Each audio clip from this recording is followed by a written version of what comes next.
Top quality और consistent performance के लिए सिर्फ सिल्वर पंप नाम याद रखना। अब देखिए दो तस्वीरें आपके सामने। प्रधानमंत्री मोदी का जो प्रण 24 अप्रैल की तारीख आपको याद होगी, बिहार के मधुबनी से प्रधानमंत्री ने बोला था कल्पना से भी परे दुनिया के किसी भी कोने में आतंकी छुपे होंगे, उन्हें ढूंढ ढूंढ कर मारा जाएगा। और उसके बाद प्रधानमंत्री मोदी का एक्शन ऑपरेशन सिंदूर के तहत, और जो नाम है ऑपरेशन सिंदूर, यह हमने आपको बताया कि खुद किस तरह से प्रधानमंत्री ने ही सेना को सुझाया भी था। देश के दुश्मनों ने भारत की आत्मा पर हमला करने का दुस्साहस किया है। उन आतंकियों को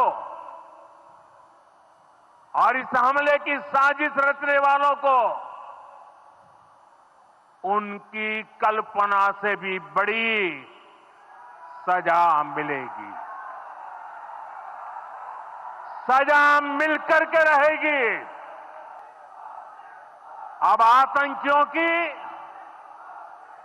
बची खुची जमीन को भी मिट्टी में मिलाने का समय आ गया है। ऑपरेशन सिंदूर, और ऑपरेशन सिंदूर ही नाम क्यों? आपको बता दें, ऑपरेशन सिंदूर नाम प्रधानमंत्री नरेंद्र मोदी ने दिया। प्रधानमंत्री के सुझाव को सेना ने भी माना। विदेश मंत्री एस जयशंकर ने कहा आतंक पर दुनिया जीरो टॉलरेंस नीति अपनाए। और ऑपरेशन सिंदूर के सफल होने के बाद ही थल सेना, वायुसेना और नौसेना प्रमुखों के साथ रक्षा मंत्री राजनाथ सिंह की तो बातचीत हुई, लेकिन अब आगे पूरे अभियान की स्थिति और आगे की रणनीति को लेकर चर्चा जिस तरीके से हो रही है उसके बारे में कई बड़ी खबरें हैं। और इस बीच आतंक पर दुनिया जीरो टॉलरेंस नीति अपनाए, विदेश मंत्री एस जयशंकर की तरफ से कहा गया। तो देखिए ऑपरेशन सिंदूर नाम क्यों दिया गया, यह हमने आपको बताया, और कुछ और जानकारी ऑपरेशन सिंदूर को लेकर कि आखिर यह नाम क्यों। आतंकवादियों ने पहलगाम में सुहाग उजाड़े 22 अप्रैल को जो हमला किया था, पत्नी के सामने ही पतियों को गोली मारी गई, धर्म पूछकर पतियों को गोली मारी गई। आतंकी हमले के पीड़ित कई नवविवाहित भी थे जुड़े। आतंकवादियों ने कहा कि जाओ मोदी को बता दो। आपको याद होगा जब एक महिला ने कहा था कि मुझे मार दो, लेकिन आतंकवादी ने बोला तुम्हें नहीं मारेंगे, जाकर मोदी को बता दो। हिंदू धर्म में सिंदूर सुहाग की निशानी होता है। प्रधानमंत्री मोदी ने कहा था कल्पना से परे सजा मिलेगी, यह ऐलान प्रधानमंत्री की तरफ से किया गया था और वो होकर रहा।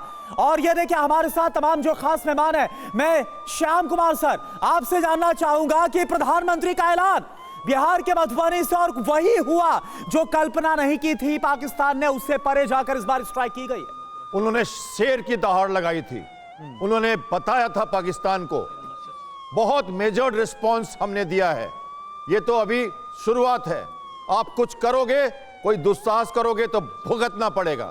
देखिए आपको समझना है, पाकिस्तान को समझना है कि हम पाकिस्तानियों से नहीं लड़ रहे, हम पाक की जमीन से नहीं लड़ रहे। हमारा जो विश्वास है वो उग्रवाद को खत्म करने का विश्वास है। और आपने हमारी भावना पे प्रहार किया, आपने हमारे सिंदूर उजाड़े, तो आपको सिंदूर का बदला दूर तक जाके लेना है। ये तो शुरुआत है। आप समझिए कि ये गलत किया आपने, और पूरा विश्व आपके भर्त्सना कर रहा है, आपके अगेंस्ट है पूरा विश्व खड़ा हुआ। और हमारी कूटनीति, हमारा वाटर स्ट्राइक और ये जो हमला, मैं इसको हमला ना कहूं तो ज्यादा अच्छा है, क्योंकि हम फिर प्रवोक करेंगे आपको। हम इसको हॉट परस्यूट कह रहे हैं। अपने अधिकार क्षेत्र में रहकर, अपने एयर स्पेस में रहकर हमने डिस्टेंट ऑपरेशंस किए हैं। हमने स्टैंड, जो हमने एलोन वेपन्स डाले हैं, हमने एक फार ऑफ रेंज से फायरिंग की है, और वहां फायरिंग की है जो स्पेसिफिक है, जहां पर आपको दुखती रक्त पे सबसे ज्यादा असर पड़ेगा। तो इसको समझिए, टेररिज्म को जड़ से खत्म करिए।